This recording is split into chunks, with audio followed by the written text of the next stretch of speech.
Filling in for Melvin. Melvin's out this week on PTO. In fact, he's out of state. So I'd like to provide the update of where do we stand today.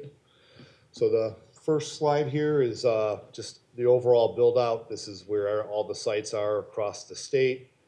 And then each site here, this is Region 1. A couple of things I'd like to point out on Region 1.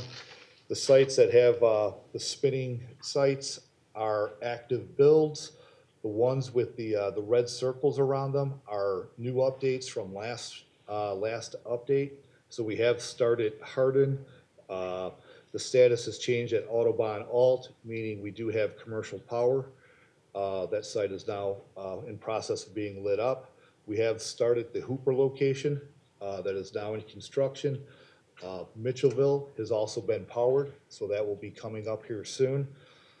So those are good news stories that we're making a lot of progress. As the top states, we have 4 active civil. We only have 1 site in this region that has not started yet, and that is our lease location, in which we are working on getting the crew scheduled, getting our documentation, construction drawings, and getting everything in line to begin that site shortly. Okay, second slide here is Region 2. The major change on Region 2 from the last update is Kossuth.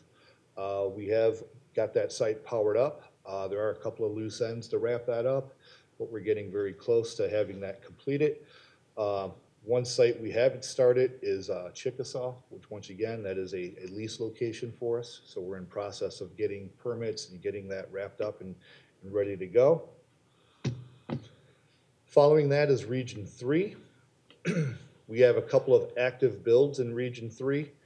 We are currently working at Sioux, and a couple of changes from last update was we have powered up the Monona location. That site is now powered and will be turned up here soon. Palo Alto has started. That is starting the construction process. Crews are on site, getting concrete in the ground and getting the tower ready to get stacked, which will be coming up here soon. The only site we have not started in Region 3 is Rock Rapids. That is an IPTV location in which we're working on getting our final paperwork together and putting that on the construction schedule. So that will begin shortly. I'd imagine by next month, all of these are going to be in an active status, and we're pressing on to get those sites completed. Okay, following that is Region 4. Couple of items here. We are in active civil with Springbrook and Page. Those have been started last month. Those are continuing. We should be wrapping those up here in the near future within the next several weeks and to get them ready to come online. Okay, following that is Region 5. No change from last update. There's no circles here. I'm following Melvin's methodology where he does all the circles and so forth. But we still are active at Loiza and what is that last one here? Beaverdale. Those are very close to being wrapped up. Crews are on site. Should be getting them wrapped up here in the next couple of weeks. A couple of locations we have not started. We have 2 lease locations, which is Davis and Muscatine, same as the others. We're working with them to get our drawings together and permitting, and those will be started shortly. And last but not least is Keosauqua, which is an IPTV location. We're basically in the same status. We're working on finalizing the paperwork, making sure we're all on the same page, and then we will get crews on site here shortly. Okay, last region is Region 6. No major changes from last update. We are currently active at, we're to be active here at DeWitt. We're active at Zwingle.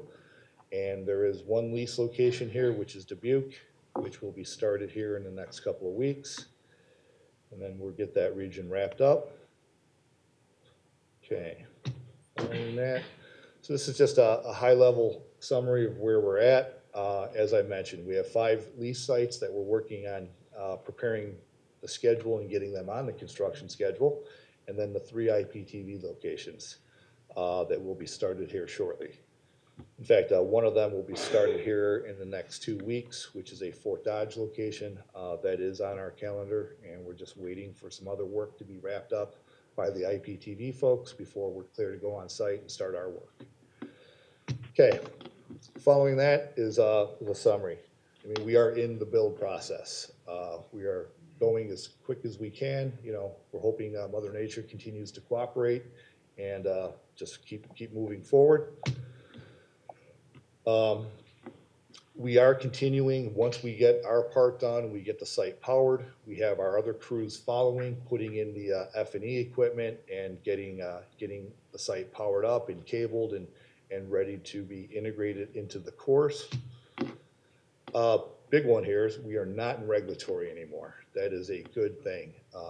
There's no more regulatory process, no more NEPA. You know, that process can take a while.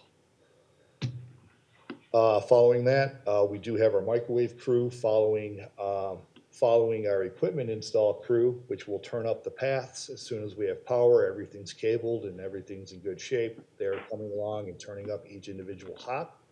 So that process continues.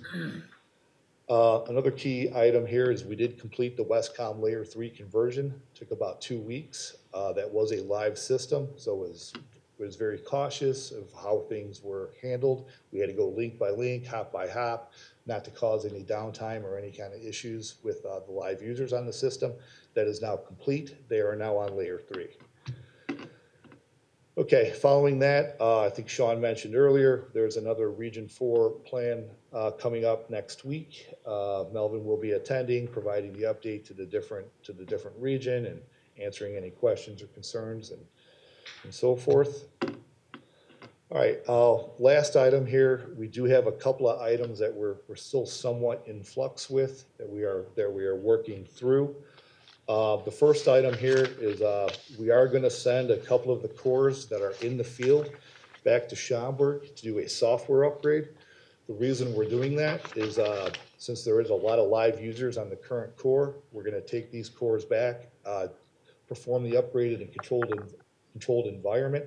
So when it comes back, we can switch everyone over and have no impact to the users that are on the system today.